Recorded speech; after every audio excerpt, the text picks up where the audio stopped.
Okay, so like what? Well, we could eliminate all voter registration laws. See, when Democrats get in charge, we try to protect voting rights.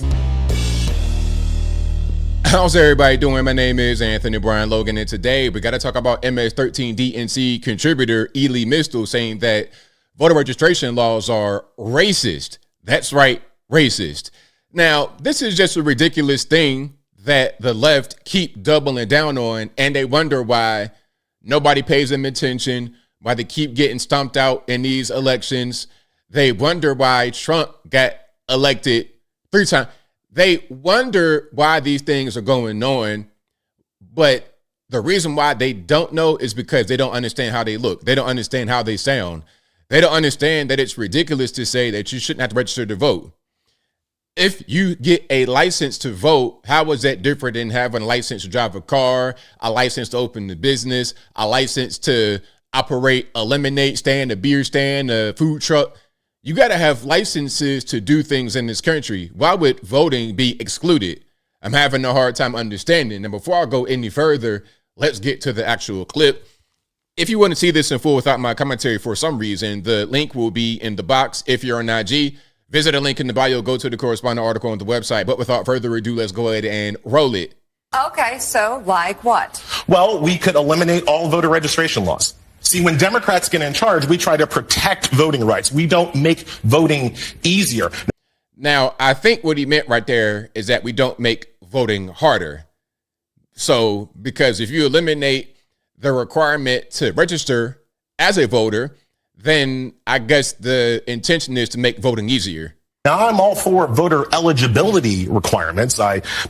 We might disagree about what those requirements should be, but I'm going to say that there should be an age limit to vote. I might say 16, you might say 18, but I'm not going to say 8, right? Mm-hmm. So we're going to agree that there should be voter eligibility. That was kind of weird what you said right there, but I'm gonna just note that. I'm gonna just note that and move on. But let's keep going here. So, if there's going to be voter eligibility, what would you do to check that? Are you just going to check everybody's ID once you get to the voting place? See, now we kind of going around in circles. You probably would be against voter ID laws. So how do I know that you are who you say you are? How do I know that you are eligible to vote? Just go off of your word? Is that how we do things? Let's keep on going. 18, but I'm not going to say 8, right? Mm-hmm. So we're going to agree that there should be voter eligibility requirements. But once you're eligible, why do you have to pre-register? Why is that even a thing? These people are stupid, though. This is also part of the problem. The people they have on television are not intelligent. Because if you have voter eligibility requirements, the most simple way to verify that is to register. So once you go to the place, you're already in the system. They know you are who you say you are. They know you're of age. They know you're not a felon and you have your rights. Show your ID. Hey, my name is John Jacob Hammerschmidt. There we go. All right, that's your name. Here's your ballot. Go vote. Have a nice day. It's a simple process. You're complicating things unnecessarily. It wasn't a thing in this country at the founding. We didn't have voter pre-registration in 1787. We didn't have voter pre-registration in 1821. We only started having voter registration, generally speaking, after the Civil War. Why do you think that is? It's because a bunch of freed African slaves were migrating up north, and all of a sudden New York was like, we need some registration up here. Okay, see, now you're moving context, because could everyone vote back during the 1700s? No, they couldn't. What was it, like white landowners? You couldn't even be a white person voting if you didn't have a house, if you didn't own property, if you didn't own land. And even if that's incorrect, I know for certain that women did not get the right to vote until 1920. So you're completely removing the context from what you're saying, which is what they do a lot on TV, which is why people will watch television and believe false things, because they'll give you a piece of it without giving you the full story. So you don't really understand what's going on. I know he knows that, but he wants to speak like he doesn't, so you get confused. in here, right? A bunch of immigrants from Europe, mainly Ireland and Italy, were coming to New York. People were like, oh, we need some registration in here. If you're eligible to vote, you should be automatically registered to vote. And that is how they do it everywhere else but us. So you're saying you should register to vote, but it should be automatic registration. Okay. So you do want registration, like, yeah. So you want it, but we shouldn't do it manually. So if the state does it for us, it's fine. If we do it ourselves, then it's not fine. Everywhere else but us either has automatic registration or some other form of forced registration for everybody, so that you don't have this disconnect between eligible voters and registered voters. Well, other countries, you got to do quite a few other things as well. Okay. You want to go to Ukraine, your man Zelensky, okay, you can be conscripted for war over there as well.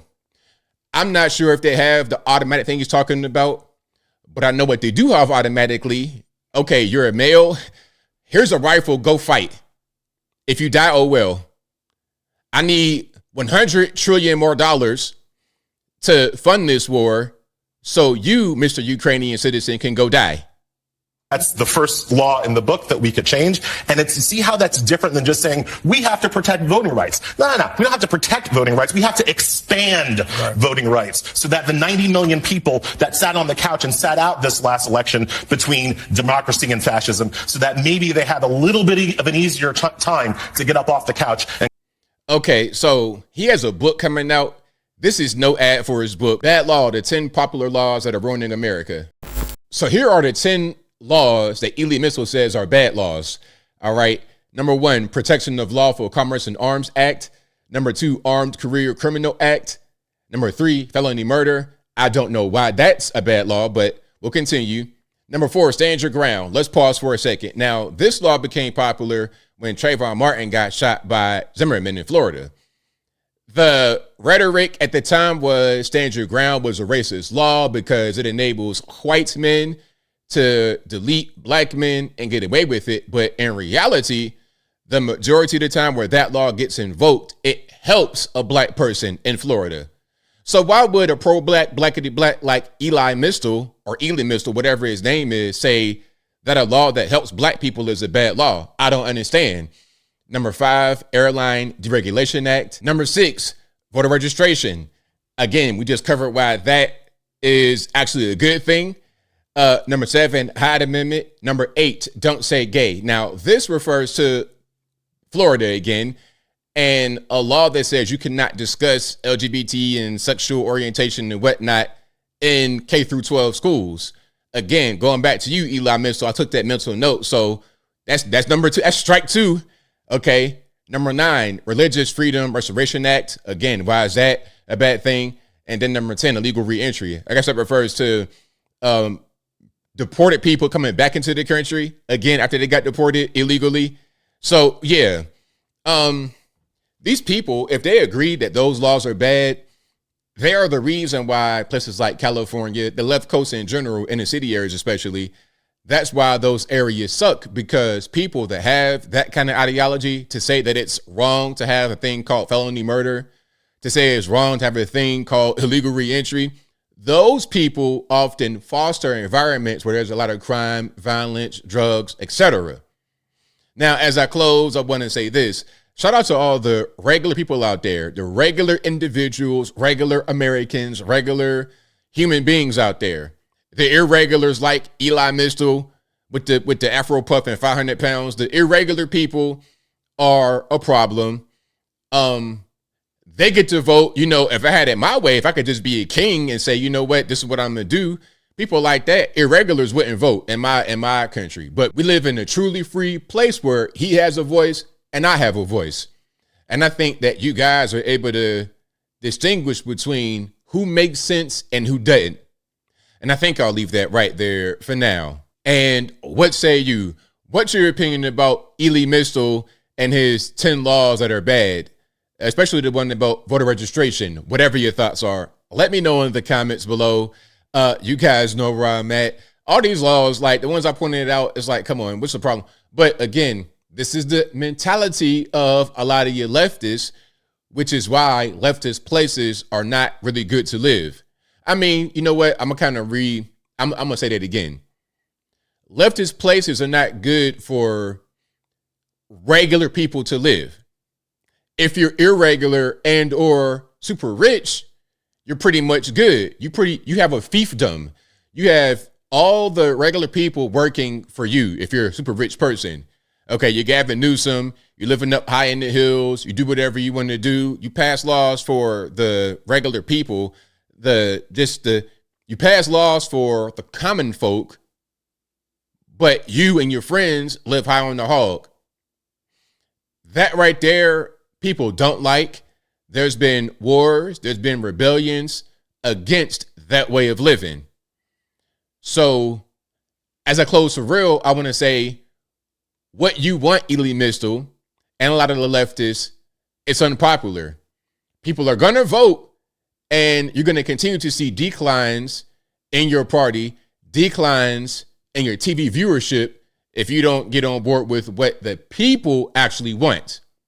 But whatever your thoughts are, please let me know in the comments below. And that's all I got to say for this video. If you like what you heard, please comment, rate, share, and subscribe.